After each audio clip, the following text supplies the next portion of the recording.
सास। शहर में रिश्तों की कमी और अपनों के प्यार की कमी लगभग हर घर में है।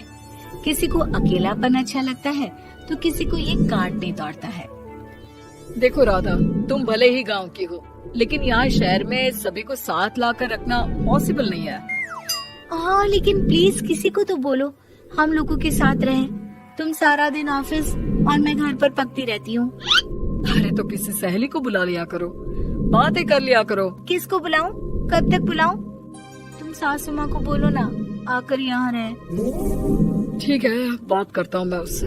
रवि ऑफिस चला जाता है और अपने दोस्त से कहता है, यार बीवी ने माँ को शहर बुलाने की जिद कर रखी है। अब सोच रहा हूँ कि ऑफिस से दूर जाकर कहीं कोई घर ले लो किराए में। अब 2 कमरे का मकान तो पास में महंगा ही पड़ेगा ना। पर यार गांव की लड़कियों को शहर शादी करके लाओ तो यही दिक्कत होती है।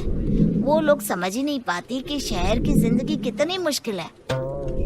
सबकी अपनी अपनी परेशानी है। अब मेरे वाले को देख लो, वहाँ के ऑपरेशन के लिए 2 हफ्तों के लिए लेकर आया था। बीवी ने तो इतना हंगामा किया कि माँ को 1 हफ्ते में ही वापस भेजना पड़ गया। सोच रहा हूँ कि माँ को फोन करूँ और कहूँ कि आ जाओ। क्या पता सास की चिक चिक सुनकर वो भी माँ को गांव भेज दे। आखिर औरतें तो औरतें ही होती है ना। किसे सास के साथ रहना पसंद होगा। बात आई गई हो जाती है। राधा रवि के पीछे एक बार फिर पड़ जाती है। वो 210 वाली है ना? हाँ, क्यों, क्या हो गया उसे? उसकी सास कल आने वाली है। बड़ी खुश थी कि वो अब दिन भर बच्चे को सास के पास रखकर घुमा फिरा करेगी। लेकिन हमारी तो किस्मत ही फूटी है। हमारी सास कब आएगी कि ये सुख हम भी ले सके? देखो, मैं माँ से बात कर लेता हूँ, लेकिन माँ हमेशा के लिए कैसे आएगी? कोई और तरकीब सोचो ना। एक काम करो ना, मुझे गांव छोड़ दो, मैं चली जाती हूँ। कम से कम सास का सुख तो देख लूंगी। लेकिन ऐसा कहाँ हुआ कि कोई सास बहू एक साथ सुख से रहे। रवि तो जानता था सब, लेकिन करता क्या। पर कहते हैं ना, पति का दिमाग है, चलेगा तो सही। एक आइडिया आया है। क्यों ना मैं माँ की शक्ल सूरत का एक रोबोट ला कर दे दूं, जो राधा के साथ बिल्कुल सास वाला व्यवहार करे। मजा ही आ जाएगा। न माँ को लाने की झंझट, न सास बहू की किचकिच। रात को स्विच ऑफ करके अलमारी में पैक। बस फिर क्या था। अगले दिन जैसे ही घर की घंटी बजती है और राधा दरवाजा खोलती है, साथ पे खड़ा होता है रवि और साथ में होती है रवि की माँ यानी कि राधा की सास। माँ जी, मुझे तो मेरी आँख पर विश्वास नहीं हो रहा। कितना अच्छा सरप्राइज है। आइए माँ, आइए। मुझे भी अच्छा लग रहा है। मैं भी खुश हूँ, मैं भी खुश हूँ, मैं भी खुश हूँ। दरअसल रोबोट सास की बैटरी ढीली होने के कारण वो एक वाक्य को रिपीट करने लगती है। माँ जी इतनी खुश है कि बार बार दोहराए जा रही हैं कि खुश है, खुश है। मैं अभी पानी लाती हूँ। राधा पानी लाने जाती है कि पीछे से रवि सास की बैटरी टाइट कर देता है और ऑर्डर का प्रोग्रामिंग ऑन कर देता है। पानी लाओ, चाय लाओ, खाना लाओ, मेरे बाल झाड़ो, मेरे कपड़े धो, मेरी चप्पल कहाँ है, लेकर आओ। अरे ठीक है माँ जी, सब ला रही हूँ। मैं जानती हूँ रवि आपको प्रोग्रामिंग करके लाए ना कि आप मुझे तंग कर दे और मैं आपको जाने को बोल दूँ। नहीं माँ जी, इस बार मैंने भी कमर कस रखी है। अरे प्रोग्रामिंग कैसी लैंग्वेज यूज कर रही हो? माँ का रोबोट थोड़ी ना है जो मैं प्रोग्रामिंग करूँगा। अरे मजाक कर रही हूँ। माँ तो माँ होती है, मैं जानती हूँ। राधा सास के साथ खुश रहती है। वो उनके साथ बातें करती, घूमने जाती और आसपास के लोगों से मिलवाती। लेकिन एक दिन, अरे कभी तुम लोगों को लड़के नहीं देखा। इतनी तो तू मैं माँ बेटी में भी हो जाती है, लेकिन तेरी सास तो बिल्कुल ताना नहीं देती।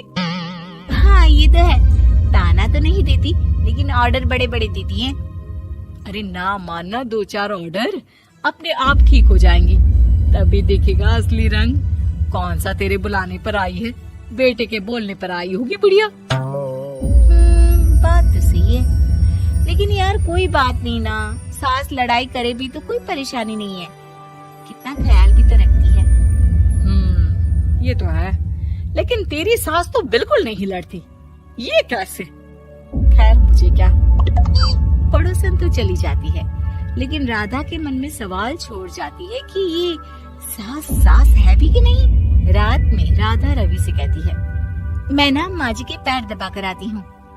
अरे लेकिन वो तो मैंने अलग कर दिया है। क्या क्या कैसे कहा?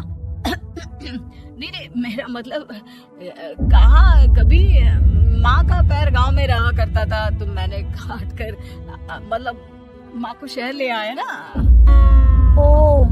ओके। रवि चैन की सांस लेता है कि चलो कुछ तो बहाना मिला, लेकिन कब तक। रवि रोज माँ के पैर दबाने के बहाने रॉबर्ट को कमरे में ले आता और डिसमेंटल करके रख देता। एक रोज, मैं आज माँ जी की कोई बात नहीं मानूंगी, देखती हूँ कैसे नहीं लड़ती। अरे ऐसी भी सास किस काम की जो खटर पटर ना करे। सास का डिमांड मोड ऑन होता है। खाना दे दो, पानी दे दो, नाश्ता चाहिए। लाई माँ जी। मैं ना देने वाली खाना पानी।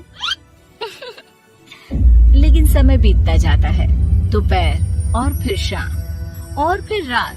बहू सास को कुछ नहीं देती, लेकिन रॉबर्ट सास कुछ नहीं कहती। रात को जब रवि घर आता है, राधा रो रही होती है। अरे क्या हो गया? तुम्हारी माँ ने मुझसे लड़ाई की, खूब खरी खोटी सुनाई। मैंने तो आज सुबह से खाना भी नहीं खाया है। रवि समझ जाता है कि राधा झूठ बोल रही है, क्योंकि खरी खोटी वाली प्रोग्रामिंग तो उसने की ही नहीं थी। मैं माँ से बात करता हूँ, तुम परेशान मत हो। रवि रॉबर्ट माँ को लेकर कमरे में चला जाता है। वो उसे डिसमेंटल करके रख ही रहा होता है कि राधा, चलकर देखती हूँ माँ जी कहीं रवि को मेरे खिलाफ भड़का तो नहीं रही है। वो जैसे ही कमरे के अंदर जाती है, डर जाती है। सास के पुर्जे पुर्जे अलग थे।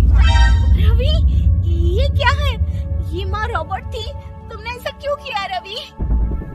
कुछ नहीं राधा, मैंने जितना अपने दोस्तों से सुना था कि शादी के बाद वैसे तो सब ठीक रहता है, लेकिन जब माँ और बीवी लड़ते हैं तो पति का बुरा हाल कर देते हैं। और मैं ना सुकून से रहना चाहता था, बस।